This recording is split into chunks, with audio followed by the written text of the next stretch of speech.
इस शेर के साथ हम आपको आवाज देते हैं कि मुझे अपनी सी कोशिश से लगा रहने दो, फिर देखो मैं जिस पौधे को छू लूंगा अपनी कुछ रंग निकलेगा। मोहतरमा रिहाना अहमद साहबा। बिस्मिल्लाहिर्रहमानिर्रहीम। आज सवेरे जब मैं यहाँ मैं आई तो अच्छी चीज़ जो मैंने देखी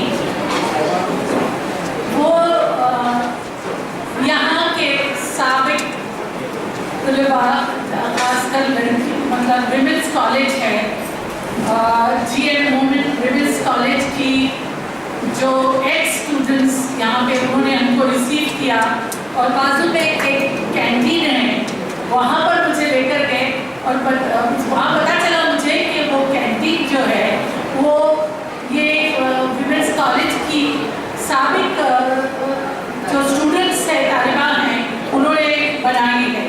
तो इससे पता चलता है कि भिवंडी में कितनी औरतें जो हैं वो कितनी तरक्की पसंद ज़हनियत रखती है।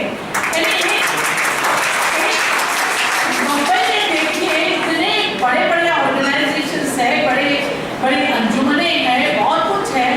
वहाँ पर मैं नहीं समझती हूँ कि जो स्टूडेंट्स पढ़कर निकले हैं उन्होंने कभी उस अदारे के बारे में सोचा हो, और यहाँ की लड़कियों ने सोचा, बहुत बड़ी बात है।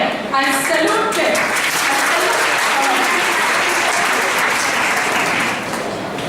अरबी तालबा भिवंडी के मैं बहुत शुक्रगुजार हूँ कि ऐसे पढ़े लिखे जय्यत लोगों ने मुझे सदारत की कुर्सी पे, मैं तो कुछ लोगों को काम जो है ना महसूस किया जाता है अल्लाह ताला की तरफ से कि किसी का काम पढ़ना है और किसी का काम करना है, तो मैं कैसे हूँ। तो जो कुछ बातें कहनी थी वो सारी जय्यत लोगों ने मेरे ख्याल से वो तो सब इन्होंने घोल के पिया हुआ है, तो ये सब आकर इन्होंने यहाँ पर बयान किया। खासकर दोनों खवातीन, उनकी तकरीरें तो मुझे बहुत अच्छी लगी।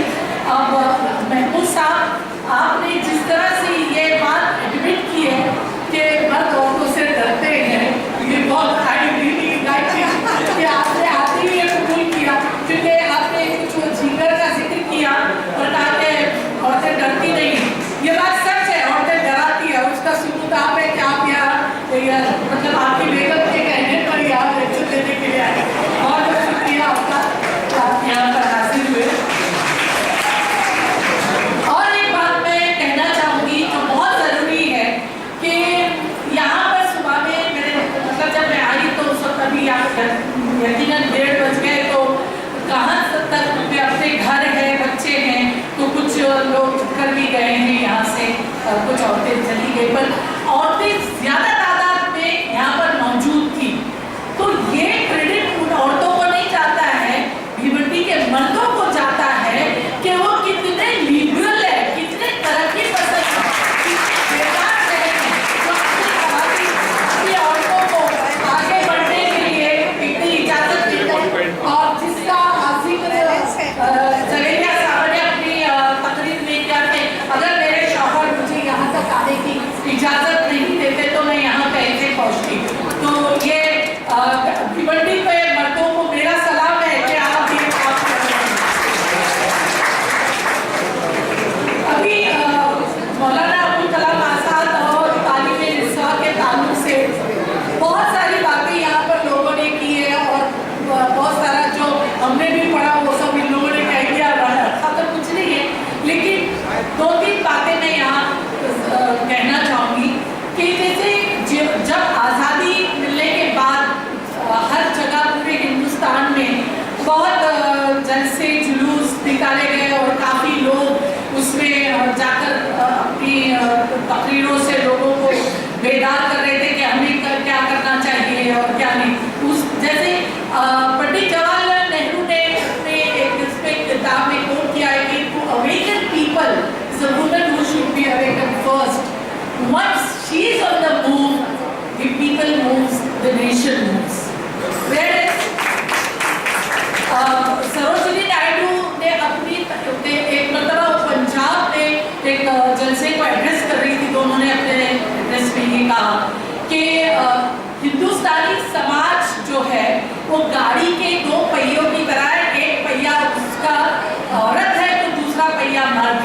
और जब तक औरत जो है वो ये मतलब इसमें हिस्सा नहीं लेगी, इस मूवमेंट में हिस्सा नहीं लेगी, उस वक्त तक मुल्क की तरक्की नहीं हो सकती।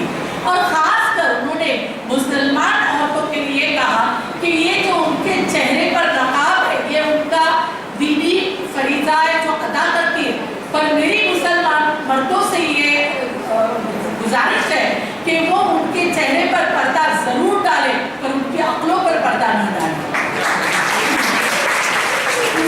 एक छोटा सा, क्योंकि मैं जानती हूँ नमाज का वक्त हो गया है और इस सदर की कुर्सी ऐसी होती है कि ना आप उठ के जा सकते हैं और ना कोई लंबी तकरीर का आपके पास वक्त ही नहीं रहता। पर यहाँ एक दो चार लाइनों में मैं मौलाना अबुल कलाम आज़ाद के ताल्लुक से कि उन्होंने क्या किया आपको सुनाना चाहूँगी कि वज़रात तालीम संभालने के बाद 8 फरवरी 1947 की प्रेस कॉन्फ्रेंस में मौलाना आज़ाद ने तालीम के ताल्लुक से अपने बुनियादी नज़रियात का इजहार करते हुए कहा था कि सही तौर पर आज़ादाना और इंसानी कदरों से भरपूर तालीम ही लोगों में ज़बरदस्त तब्दीली ला सकती है। चुनांचे सबसे पहले और अहम कोशिश लखनऊ में दीनी मदारिस, मकातिब और दारुल उलूम के सरबराहों की कॉन्फ्रेंस थी, जिसमें उन्होंने साइंस और टेक्नोलॉजी की जदीद मालूमात और तरक्की के नए उसूलों को निसाब में शामिल करने पर जोर दिया। मौलाना चाहते थे कि मशरिकी और मगरिबी उलूम में हम आहंगी पैदा हो। मौलाना का कहना था कि तालीम का वाहिद मकसद सिर्फ रोजी रोटी नहीं होना चाहिए, बल्कि ऐसी तालीम और तरबियत हो कि उससे शख्सियत साजी हो सके। मौलाना के नज़दीक तालीम का सबसे मुफीद पहलू यही था कि तालीम ऐसी हो जिससे आपकी पूरी शख्सियत बदल जाए और उससे माशी और तमद्दुनी निज़ाम भी बेहतर हो सके। मौलाना के तालीमी नज़रियात के 4 अहम पहलू, एक ज़हनी बेदारी, दूसरे इत्तेहाद व तरक्की, तीसरे मजहबी रवादारी और चौथा आलमी अक़ुवत। मौलाना का खास मकसद आज़ाद हिंदुस्तान में नई नस्ल में ज़हनी बेदारी पैदा करना था। अंग्रेजों ने नौजवान नस्ल में इतना जहर भर दिया था कि उसको निकालना, उनमें एतमाद पैदा करना ज़रूरी था। मौलाना ने पटना यूनिवर्सिटी के जैसे तकसीम असनाद में इस पहलू पर रोशनी डालते हुए कहा, ये सवाल ये है कि अब तक तालीम पर हमारा कोई कंट्रोल नहीं था, इस पर गैर मुल्की हुकूमत का कब्जा था। जो कुछ उन्होंने पढ़ाया मुमकिन है सही हो, जिस तरह पढ़ाया उसने हमारे जहनों को बजाय खोलने के बंद कर दिया। मौलाना आज़ाद के तालीमी नज़रिए का एक और पहलू सेकुलरिज्म, कौमी इत्तेहाद, जिसकी शदीद ज़रूरत आज भी हिंदुस्तान को है।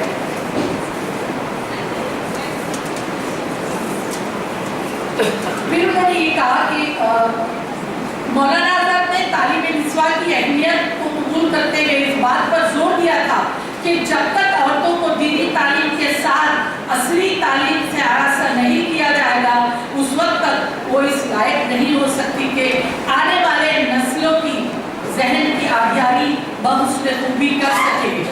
उन्होंने रिवायती तालीम की मुखालिफत तो नहीं की, लेकिन इतना ज़रूर कहा कि अब ये तालीम बहुत दूर तक हमारा साथ नहीं देगी। उन्होंने पर्दे को इस्लाम का ज़ेवर करार दिया, लेकिन ये भी कहा कि जिस तरह के पर्दे का चलन है और जिसकी बुनियाद पर औरतों को तालीम से महरूम रखा जा रहा है, वो कौम के मुस्तक़बिल के लिए मुज़र साबित हो सकता है। उनका ये तारीख़ी बयान है, हम साफ साफ कह देते हैं, इसे फैसला कतई समझ लो। उसूल मुसलमान की तरह मान लो कि जब तक मुतारिफ पर्दा हिंदुस्तान से न उठेगा, जब तक औरतों को जायज़ आज़ादी और वो आज़ादी जिसका इस्लाम हावी है न दी जाएगी। गुलामी में रहकर और पर्दे की तकलीफ के साथ दीनी तालीम न सिर्फ फजूल बल्कि मज़ीद और अशद मुज़िर है। इसकी एक नहीं 20 मिसालें मिल जाएगी। इस किस्म की तालीम बुरे नतीजे पैदा करती है, या कम अज़ कम ऐसी तालीम से कोई मुफीद नतीजा नहीं निकलता। खुतबे तालीम निस्वां, ये उन्होंने अपने खुतबे में ज़ाहिर किया था। अभी यहाँ पर कुछ बातें हो रही थी, जैसे आपने कहा कि मेरे पास बहुत सारे तजुर्बे हैं ज़िंदगी के, बहुत शेयर करना चाहती थी, लेकिन आज हमारे पास इतना वक्त नहीं है। तो इन्होंने मुझसे ये कहा कि उन्होंने अभी चीखा और इस तरह से आप यकीन करेंगे कि जो गुजरात के बच्चे आए थे जो 10 साल के हमारे पास, आज मैं सुबह में उठती हूँ, लोग मुझे कभी कभी कोई लोग पूछते हैं कि तुम्हें दुनिया में सबसे ज़्यादा खुशी किस बात से महसूस होती है? मैंने कहा एक ही बात से महसूस होती है कि जब मेरे पास पड़े हुए बच्चे जब मुझे मिलते हैं या मुझसे व्हाट्सएप पे फेसबुक पे जब मुतारिफ होते हैं, वो मेरी ज़िंदगी का खुशी का दिन रहता है।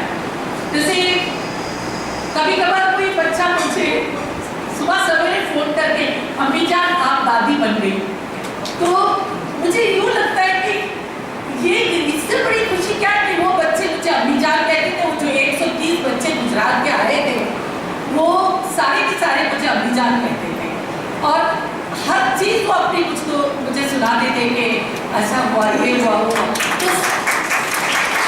आज भी वो चले गए हैं मगर आज भी कुछ बात को नौकरी चाहिए कुछ चाहिए वो फ़ोन करते हैं। कभी कोई बच्ची फ़ोन करती है अम्मी जान आप नानी बन गई, वो मेरे लिए सबसे खुशी का लम्हा होता है।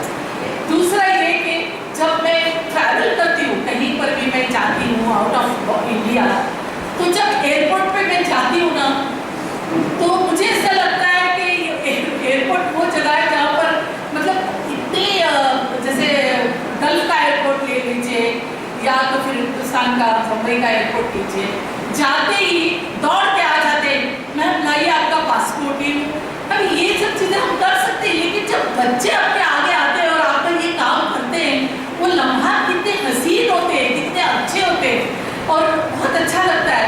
तो मैं तो अपनी बच्चियों से यही कहूँगी कि कुछ ऐसे काम आप भी करते रहिए और करते जाइए। और मुझे पूरा यकीन है कि जिस तरह से मैंने आज सुबह से दोपहर तक जो मंजर देखा है वो यूँ है कि अब तो कुछ होके रहेगा, फसलें बुलाने तो